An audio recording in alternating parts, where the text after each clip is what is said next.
એકવાર યમરાજે પોતાના દૂતોને બોલાવીને પૂછ્યું કે તમને કોઈના પ્રાણ વારતી વખતે દયા આવે છે? યમદૂતે સંકોચમાં પડી ગયા અને બોલ્યા, નહીં મહારાજ, અમે તો તમારી આજ્ઞાનું પાલન કરીએ છીએ. અમારે દયા ભાવથી શું લેવું? યમરાજજી સમજી ગયા કે આ લોકો કદાચ સંકોચવશ આવું કહી રહ્યા છે.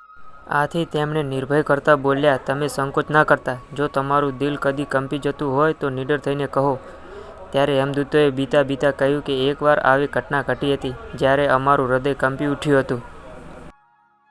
એવી શું ઘટના ઘટી હતી?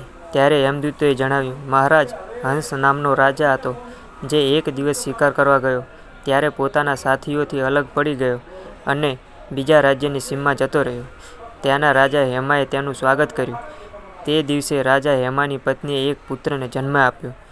જ્યોતિષીઓનું કહેવું હતું કે આ બાળક તેના લગ્નના 4 દિવસ પછી મૃત્યુ પામશે. રાજા હંસના આદેશથી તે બાળકને યમુના કિનારે એક ઝૂંપડીમાં મૂકવામાં આવ્યું. તેના પર સ્ત્રીઓની છાયા પણ પડવા દેવામાં આવતી નહોતી.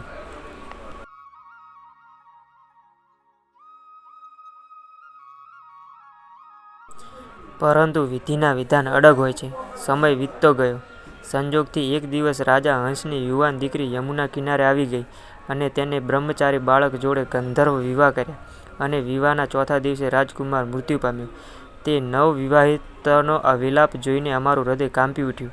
આવી સુંદર જોડી અમે કદી જોઈ નહોતી.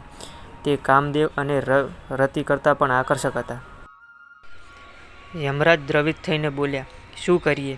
વિધિના વિધાનની મર્યાદા માટે અમારે આવું અપ્રિય કામ પણ કરવું પડે છે. એક યમદૂતે પૂછ્યું, મહારાજ, આવા અકાળ મૃત્યુનો કોઈ ઉપાય ખરો?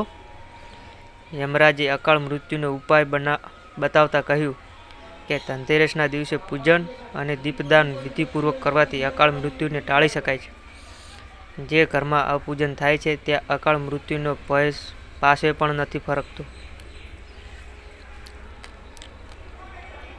આ ઘટના પછી ધનતેરસના દિવસે ધન્વંતરી પૂજન સાથે દીપદાનની પ્રથા શરૂ થઈ.